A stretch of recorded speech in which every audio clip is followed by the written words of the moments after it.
Welcome to QR TV Telugu. నేను మీ మహేష్. ఈరోజు మనం ఒక వ్యక్తిని ఎంతో కాలంగా నిరుద్యోగం కోసం కొట్లాడుతున్నటువంటి ఒక జేఏసీ నాయకుడిని మన ముందు తీసుకురావడం జరిగింది. సో అతను చాలా విషయాలు, తెలంగాణ రాష్ట్రంలో జరుగుతున్నటువంటి విషయాలు, నిరుద్యోగులకు జరుగుతున్న అన్యాయాల గురించి మాట్లాడడానికి ఈ రోజు మన క్యూఆర్ టీవీ తెలుగు ఆఫీస్కి రావడం జరిగింది. సో మన ముందు నిరుద్యోగ జేఏసీ నాయకుడు చంద్రశేఖర్ గారు ఉండడం జరిగింది. సో అతని మాటలోనే మనం నిరుద్యోగులు జరుగుతున్న అన్యాయం ఏంటి, అసలు నిరుద్యోగుల కోసం తను ఏ విధంగా కొట్లాడాడు, అసలు తన మీద గత ప్రభుత్వం పెట్టినటువంటి కేసులు ఏంటో తెలుసుకుందాం. నా పేరు చంద్రశేఖర్, నిరుద్యోగ జేఏసీ నాయకుడు. గత ప్రభుత్వం టిఆర్ఎస్ గవర్నమెంట్ 10 సంవత్సరాల పాటు నిరుద్యోగులని ఎంతో మోసం చేసింది, అందరికి తెలిసిన విషయం.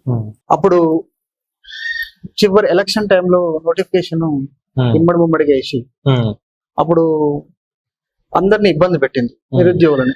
అవి వేయాలని వేసిరా లేకపోతే రిక్రూట్మెంట్ చేయాలని ఉద్దేశంతో వేసిరా, కేవలం ఎలక్షన్ కోసం వేసిరా అని తెలియదు.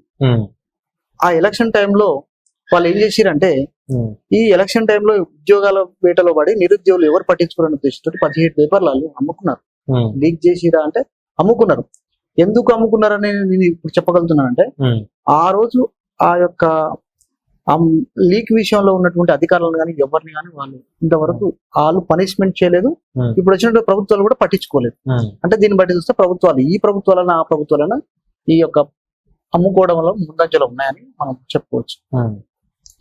ఆ రోజు ఉద్యమాలు కొట్లాడడం గ్రూప్ టూ మూవ్మెంట్ లో కూడా నేనే అప్పుడు కేసు వేసాను. గ్రూప్ 2 టైం ఇవ్వకుండా, ఒక ఎగ్జామ్ టైం ఇవ్వకుండా ఎగ్జామ్స్ పెడుతున్నారంటే అప్పుడు కేసు వేసి గెలిచినాం. హైకోర్టులో గెలిచి హైకోర్టు వీళ్ళకి చివాట్లు పెడితే అప్పుడు వీళ్ళు వాళ్ళు అడిగిన అంశాలను పరిగణలోకి తీసుకుని వాళ్ళకి కావాల్సిన వెసులుబాటు ఇవ్వమని హైకోర్టు చెప్తే వాళ్ళు ఇచ్చారు. అప్పటి నుంచి కొట్లాడుతూనే ఉన్నాం. ఓకే, అయితే ప్రస్తుతం తెలంగాణలో గత ప్రభుత్వం బీఆర్ఎస్ కాదనుకొని కాంగ్రెస్ ప్రభుత్వం తీసుకోవడం రావడం జరిగింది. ఈ నిరుద్యోగుల జేఏసీ కావచ్చు, నిరుద్యోగులు కావచ్చు. అవును. మళ్ళీ ప్రస్తుతం తెలంగాణలో పోలీస్ కానిస్టేబుల్స్ 5,000 అని చెప్పి అఫీషియల్ గా 19,000 పోస్టులు ఉన్నాయని చెప్పినా కూడా డీజీపీ గారు ఎందుకు 5,000 పోస్టులకి పరిమితం చేయడం జరుగుతుంది ఈ తెలంగాణ ప్రభుత్వం?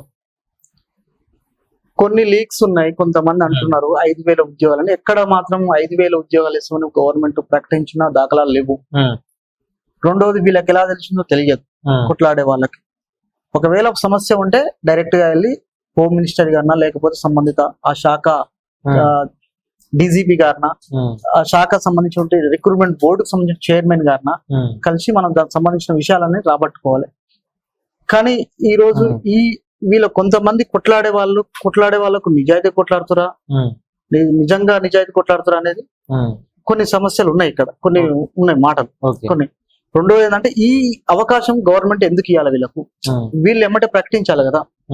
నిజంగా వీళ్ళు 19,000 ఉద్యోగాలు, ఇప్పుడు 5,000 ఉద్యోగాలు ప్రకటన రాలేదు, నోటిఫికేషన్స్ ఎక్కడ రాలేదు. మరి కన్ఫర్మ్ చేసుకున్నారు నిరుద్యోగులే. పులిని చూసి నక్కవాత పెట్టుకున్నట్టు ఇది వాస్తవం అంతా అవాస్తవం ఇంతనే ఎవరు తెలియదు. నిజంగా 5,000 ఉద్యోగాలు వేస్తే చాలా అన్యాయం జరుగుతుంది.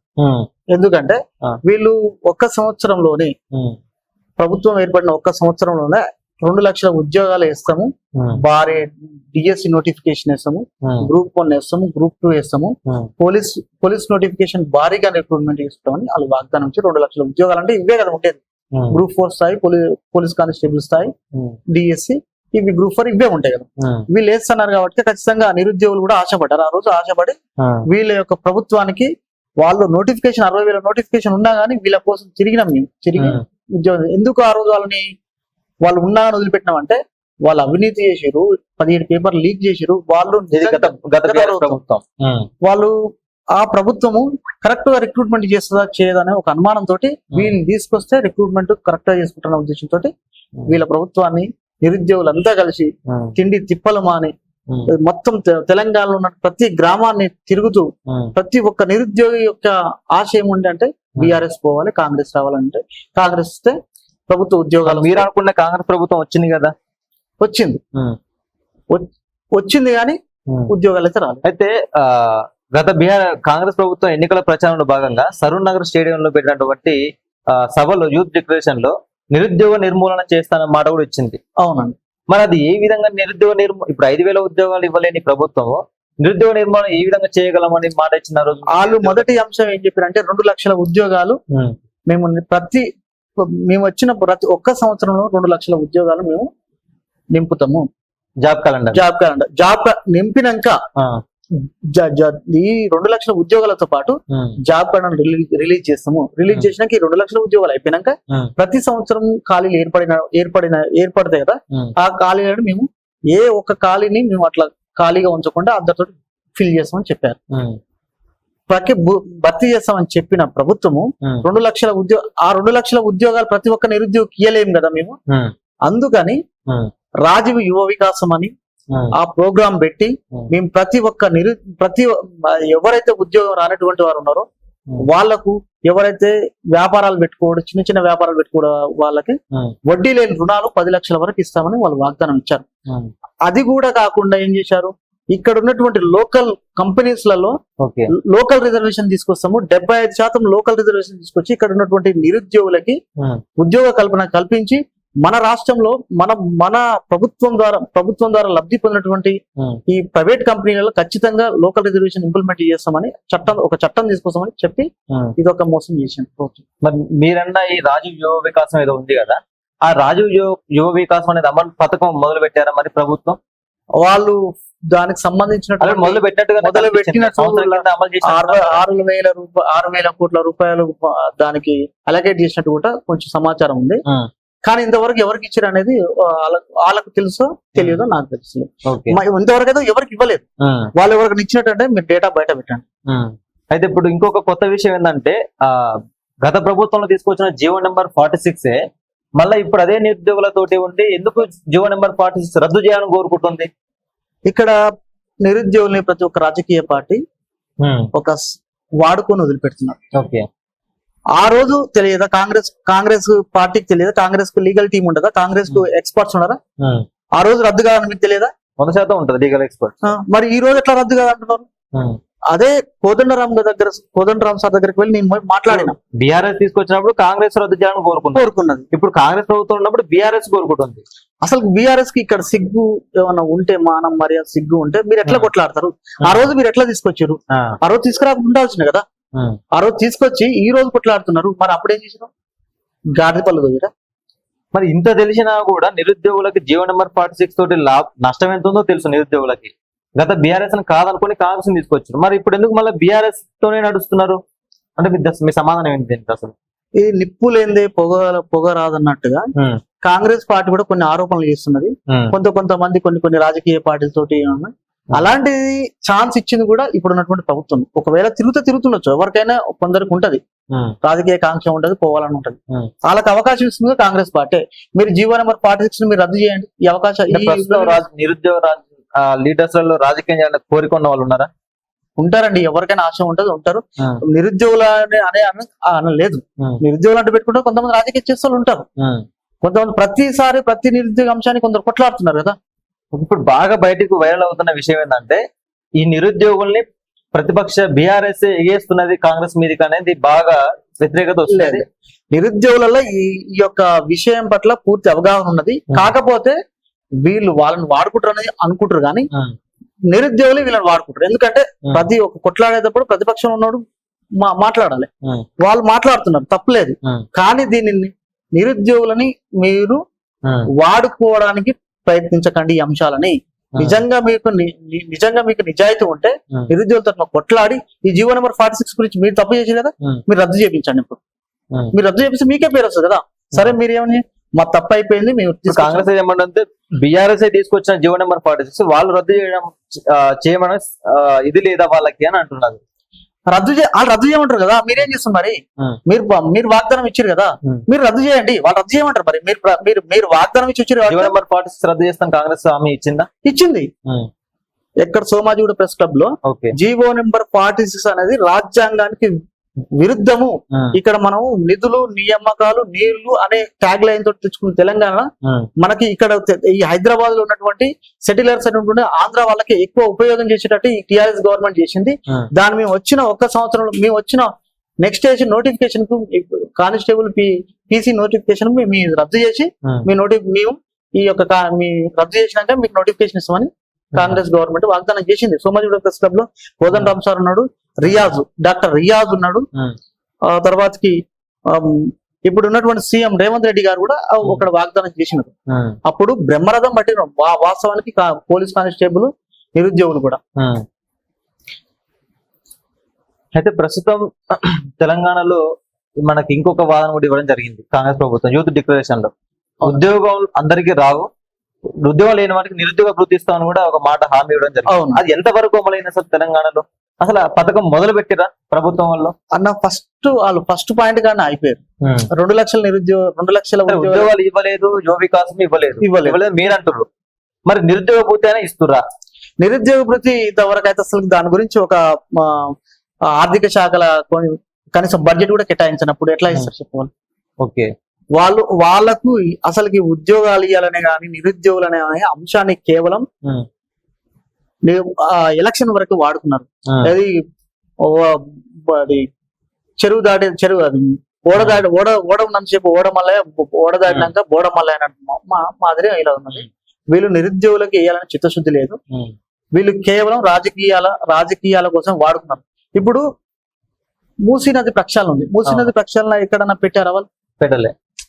వాళ్ళు మేనిఫెస్టోలో పెట్టారు, ఎందుకు చేస్తున్నారు దాన్ని? ఇప్పుడు ఫ్యూచర్ సిటీ అన్నారు, ఫ్యూచర్ సిటీ పెట్టారా వాళ్ళు? ఫ్యూచర్ సిటీ అంటే అప్కమింగ్ తెలంగాణ డెవలప్మెంట్ కోసం వాళ్ళు అంటున్నారు. తెలంగాణ డెవలప్మెంట్ అందులో ఎంప్లాయ్మెంట్ ప్రైవేట్ కార్పొరేట్ ఎంప్లాయ్మెంట్ ఇస్తాను వాళ్ళు అంటున్నారు. ఇప్పుడు మీరు 75% పెడుతున్నారు కదా ప్రైవేట్ సెక్టార్లలో. అవును, అది పెట్టండి మీరు. ఆ ఫ్యూచర్ సిటీలో ఒక సీట్లో ఎంత మందికి, ఈ లక్షల మందికి జాబ్లు వస్తాయి. ఆల్రెడీ 5 లక్షల ఉద్యోగాలు ఇచ్చే సంస్థలు వస్తున్నాయని కూడా వస్తున్నాయి, చేసింది కదా, వస్తున్నాయి 3 నెలల కింద వస్తున్నాయి, ఇంకా వస్తాయి. యాక్షన్ అయిపోయిందాక వస్తూనే ఉంటాయి. ఇప్పుడు వీళ్ళు 2 లక్షల ఉద్యోగాలు 1 సంవత్సరం నింపుతాను, మేము 2 లక్షల ఉద్యోగాలు 1 సంవత్సరం కాదు 5 సంవత్సరాలు అని వీళ్ళే అన్నారు. మేనిఫెస్టో మీకు చూపించాను, వీళ్ళే నింపుతున్నారు 1 సంవత్సరంలో. 5 సంవత్సరాలు అయింది. ఇప్పుడు ఫ్యూచర్ సిటీ అంటారు, దాంట్లో 5 లక్షల ఉద్యోగాలు వస్తాయి అంటారు. కానీ అది నెక్స్ట్ ఎలక్షన్ కాదు. సీఎం రేవంత్ రెడ్డి 2034 వరకు ఉన్నా కానీ ఈ హామీలు అనేవి నెరవేరు. అసలు ట్రూత్ మాట్లాడుకుంటే అసలు కాంగ్రెస్ ప్రభుత్వం వచ్చిన తర్వాత తెలంగాణలో ఎన్ని గవర్నమెంట్ ఉద్యోగాలు నోటిఫికేషన్ వేసింది? అసలు కొన్ని హెల్త్ సెక్టార్ లో అంత ముందుకున్న నోటిఫికేషన్ ఇప్పుడు రేవంత్ రెడ్డి ఏమంటే మేము వచ్చిన 3 నెలలు 6 నెలలకి 60,000 ఉద్యోగాలు ఇచ్చినామని చెప్పి హెల్త్ లో అంటున్నాడు. అది హెల్త్ డిపార్ట్మెంట్ లో కేవలం 5,000 ఉద్యోగాలు. డిఎస్సి లాస్ట్ టైం డిఎస్సి పెట్టినప్పుడు దానికి ఒక 5-6 వేల ఉద్యోగాలు, మొత్తం 15 నుంచి 17 ఉద్యోగాలు మాత్రం వీళ్ళు యాడ్ చేసి కొత్తగా వీళ్ళు ఇచ్చిన ఉద్యోగాలు ఉన్న నోటిఫికేషన్స్ కి యాడ్ చేసి. కానీ కొత్తగా నోటిఫికేషన్ ఎప్పుడు వేయలేదు. వీళ్ళు ఒక్క నోటిఫికేషన్ వేయలేదు. ఒక్కటి ప్రభుత్వం ఏర్పడిన తర్వాత ఒక్క నోటిఫికేషన్ ఇవ్వలేదు. 60,000 ఉద్యోగాలు వాళ్ళు ఇచ్చిన ఉద్యోగాలు వాళ్ళు ఎగ్జామ్ పెడితే కేవలం బీఆర్ఎస్ ప్రభుత్వం పెట్టితే వాళ్ళు వేసిన నోటిఫికేషన్స్ కి వీళ్ళు పేపర్లు ఇచ్చి వీళ్ళు నియామక పత్రాలు వీళ్ళు డబ్బా కొట్టుకుంటున్నారు. మీరు ఇచ్చినట్టయితే మీరు ఇచ్చినట్టయితే మీ యొక్క ఆర్థిక శాఖ ఆమోదిస్తే మీరు ఇచ్చినట్టు లెక్క. మీకు సంబంధం లేని వాటిని మీరు ఇచ్చిన నోటిఫికేషన్ ని మేము ఇచ్చిన చెప్పుకోవడం ఇది ముమ్మాటికి కాంగ్రెస్ ప్రభుత్వం ఒక దుర్మార్గమైనటువంటి వాగ్దానాలు మాట్లాడుతున్న మాటలు. ఓకే, అయితే మీరు అన్నటువంటి ఇందాక మాట, అది కార్పొరేట్ సెక్టర్ లో 75% లోకాలిటీకి వాళ్ళకి ఎంప్లాయ్మెంట్ ఇస్తున్న ఒక మాట అనడం జరిగింది. అది ఎంతవరకు అమలయ్యే ఛాన్సెస్ ఉందంటారు? ఒకవేళ రేవంత్ రెడ్డి అన్న ఫ్యూచర్ సిటీ వస్తే అందులో ఆల్రెడీ 5 లక్షల ఉద్యోగాలు ఉన్నాయి, అందులో ఇక నిర్మించే మొదలు ఇస్తామని చెప్పిండు. అందులో ఇదేమైనా 75% అమలయ్యే అవకాశాలు ఉన్నాయా? 75% వాళ్ళకి చేయాలని సిద్ధశుద్ధి ఉంటే, ఇప్పుడు జీపీఓ ఉందన్న, జీపీఓలన్నీ 11,000 ఉద్యోగాలు ఉంటే అందులో దాదాపుగా 5,000 ఉద్యోగాలు, ఇంకా 6,000 ఉద్యోగాలు ఖాళీ ఉన్నాయి కదా. నీకు అంత నిరుద్యోగుల పట్ల అంత ప్రేమ ఉంటే ఐ ఫీల్ చేయి. అదే విధంగా ఇప్పుడు జూనియర్ పంచాయత్ సెక్రటరీ ఉన్నది, జేపీఎస్ ఉన్నది కదా, అందులో 2,000 ఉద్యోగాలు మొన్న ఇచ్చారు మీరు. 2,000 దాదాపు 1938 ఉద్యోగాలు ఖాళీ ఉన్నది మీరే చెప్పారు కదా. ఐ ఫీల్ చేయి. గ్రూప్ 4 8,000 ఉద్యోగాలు సగానికి ఎక్కువ ఖాళీ అని. ఎందుకంటే ఆ గ్రూప్ 4 ఉద్యోగాలు కొట్టిన వాళ్ళే గ్రూప్ 1 కొట్టిరు, గ్రూప్ 2 కొట్టిరు, గ్రూప్ 3 కొట్టిరు, తర్వాత కొట్టి హైకోర్టు జిల్లా కోర్టులో అన్నిటిలో కొట్టింది ఈ గ్రూప్ 4 ఉద్యోగాలు కొట్టిన వాళ్ళే. అలా ఖాళీ 50% కంటే ఎక్కువ ఉన్నాయి. ఐ ఫీల్ చేయను.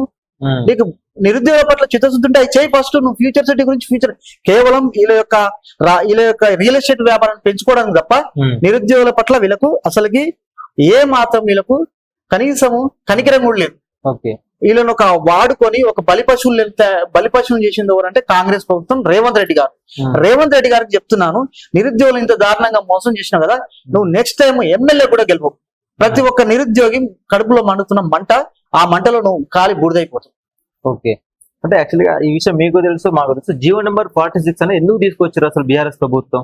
దేని ఉద్దేశపరంగా తీసుకొచ్చారు? చాలా ఆ రోజు డౌట్ ఉంది చాలా మంది నిరుద్యోగులకు, కొంతమందికి. ఒక ప్రభుత్వము ఖచ్చితంగా తీసుకొచ్చిన జీవోలు వాళ్ళకి రాజకీయ లబ్ధి ఉంటది. ఎందుకంటే ఇక్కడ ఉన్నటువంటి సెటిలర్స్ ఎవరైతే ఆంధ్ర ప్రాంతంకి వెళ్ళి వచ్చినటువంటి సెటిల్ అయినటువంటి వాళ్ళ ప్రజలు ఉన్నారో వాళ్ళకు వాళ్ళ ఓట్లు దండుకోవడానికి తీసుకొచ్చినటువంటి జీవో అది. ఆ జీవోని తీసుకొచ్చి ఇక్కడ ఉన్నటువంటి పీసీ కానిస్టేబుల్ నిరుద్యోగులకి ఇప్పుడు నల్లగొండ, మహబూబ్ నగర్, వరంగల్ గాని ఇక్కడ ఉన్నటువంటి మన ప్రాంతాలు ఉన్నటువంటి ఇక్కడ నార్త్ తెలంగాణ ఉన్నటువంటి ప్రాంతాలు కానీ ఎక్కువ మనకు ఉద్యోగ అవకాశాలు ఎక్కువ ఉండవు. ఎక్కువ చదువుకుని ఉంటారు.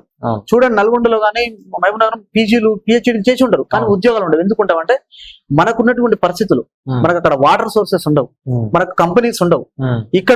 ఇక్కడ హైదరాబాద్, రంగారెడ్డి ఇప్పుడు ఈ 4 జిల్లాలలో బాగా ఐటీ సెక్టర్ బాగా డెవలప్డ్, ఇండస్ట్రియల్ ఏరియా. వీళ్ళకి ఏంటంటే వీళ్ళకి అవసరం ఉండదు. మాక్సిమం ఇక్కడ మన లోకల్ వాళ్ళు, మన తెలంగాణ వాళ్ళు మాక్సిమం వ్యాపారాల సైడ్ వెళ్ళిపోతారు, ఇండస్ట్రియల్ సైడ్ వెళ్ళిపోతారు. కానీ మనకు ఏంటంటే మనకు సోర్స్ లేదు, చదువు ఎక్కువ. చూడండి, నల్గొండ, మహబూబ్ నగర్, వరంగల్ కానిస్టేబుల్ గ్రూప్ 2 కొడతారు. కారణం ఏంటి? ఎక్కువ చదువుతారు. మనకు అలాంటి ప్రాబ్లం ఉంది కాబట్టి ఆ సమస్యల నుంచి మనం బయటేయాల్సింది పోయి ఆ సమస్యలు తోసేసింది టిఆర్ఎస్ గవర్నమెంట్.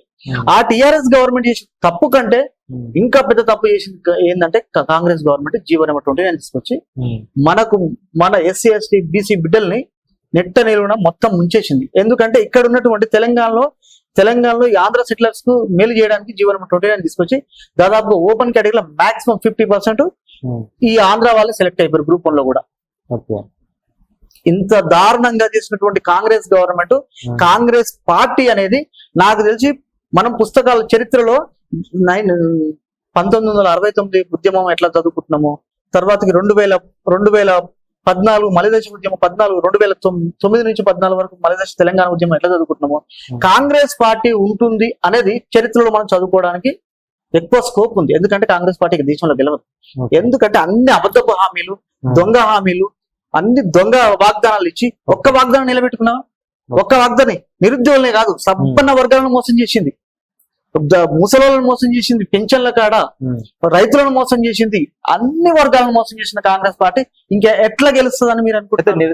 నిరుద్యోగులు గత బీఆర్ఎస్ ని చూసారు, ప్రస్తుతానికి కాంగ్రెస్ ని గెలిపించుకుని మళ్ళీ బీఆర్ఎస్ తో వెళ్తున్నారు. మళ్ళా రాబోయే ఎలక్షన్ లో బీఆర్ఎస్ ని గెలిపించే అవకాశాలు ఏమైనా ఉంటాయా? ఈ విషయం క్లారిటీ చెప్తా అనుకున్నా. నిరుద్యోగులను తస్మత్ జాగ్రత్త, వీడుదంతే వాడుదంతే వీడు పడడానికి మనం ఏమన్నా అమాయకులం కాదు, తెలివి తక్కువలం కాదు. నిరుద్యోగులందరూ మేల్కోవాలి. ప్రతి ఒక్క రాజకీయ నాయకుడు మనల్ని వాడుకోవాలని చూస్తున్నాడు. మనం వాళ్ళని వాడుకోవాలి, మనం చేసే పని మనం చేయాలి.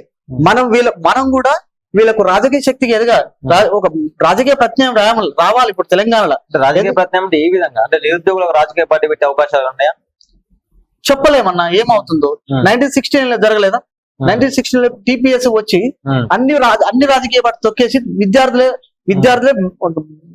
కీలక పాత్ర పోషించినప్పుడు విద్యార్థుల రాజకీయ పార్టీ పెట్టాలంటే ఒక్కొక్క గ్రూప్ కి ఒక నాయకుడు ఉన్నాడు, పోలీస్ కానిస్టేబుల్ ఒక నాయకుడు, ఇట్లా ఒక్కొక్కరికి ఒక్కొక్క నాయకుడు ఉన్నాడు. వీళ్ళందరూ ఒక తారీఖు మీదకి వచ్చే అవకాశాలు ఉన్నాయా? నిరుద్యోగులు ఖచ్చితంగా ఉంటాయి. ఎప్పుడైతే ఒక నాయకుడు వెనకంగా ఖచ్చితంగా వాళ్ళ వెనక ఆ గ్రూప్ కు సంబంధిత ఎవరైతే ఉంటారో బాధితులు, ఆ బాధితులు వినకపోతే ఆడ నాయకుడు కాదు, ఇంకొకరిని తీసుకొస్తారు. ఖచ్చితంగా ప్రతి ఒక్క ప్రతినిధి, ఇప్పుడు గ్రూప్ 2 ఒకతను, గ్రూప్ 1 ఒకరు, గ్రూప్ పీసీకి ఒకరు, నిరుద్యోగులు అందరు కలిపి ఒక తాటిపైకి వచ్చి ఖచ్చితంగా సరే మనం రాజకీయ ప్రత్యామ్నాయంగా ఏర్పడడం సెకండరీ. మనము రాజకీయ నాయకుల చేతిలో బలి కాకుండా మనకు సంబంధించినటువంటి కోరికలు ఏదైనా ఉంటాయో, మనకు కావాల్సినటువంటి నీడ్స్ ఏమైనా ఉంటాయో వాళ్ళ ద్వారా మనం తీర్చుకోవాలంటే మనం చెప్పినట్టు వాళ్ళు వినాలి తప్ప వాళ్ళు చెప్పినట్టు మనం వినొద్దు. అయ్యా రేవంత్ రెడ్డి గారు ఇప్పటిదాకా అయిపోయింది. ఇప్పుడన్నా కనీసం ఎనీ డిగ్రీ పైన ఎంతో మంది నిరుద్యోగులు ఇంకా ఆశలు పెట్టుకొని ఆ లైబ్రరీలలో చదువుకుంటూ కూర్చుంటున్నారు. స్టడీ హాలలో, లైబ్రరీలలో వాళ్ళ యొక్క వయస్సు, జీవితము, జ్ఞానము అంతా ఆ యొక్క 4 గోడల మధ్యలో మగ్గిపోతున్నది. కనీసం ఒక 50 నుంచి 60 వేల ఉద్యోగాలు ఎనీ డిగ్రీ పైన, group 4, group 3, Panchayat secretary, GPO, తర్వాతకి పీసీ, డిఎస్సి ఇలాంటి ఉద్యోగాలు వేసి కనీసం ఇప్పుడు కొంతవరకైనా మా యొక్క ఆవేశాన్ని తగ్గించి మాకు కొంచెం మీరు కనికరించి మాకు నోటిఫికేషన్ అని కోరుకుంటున్నాను.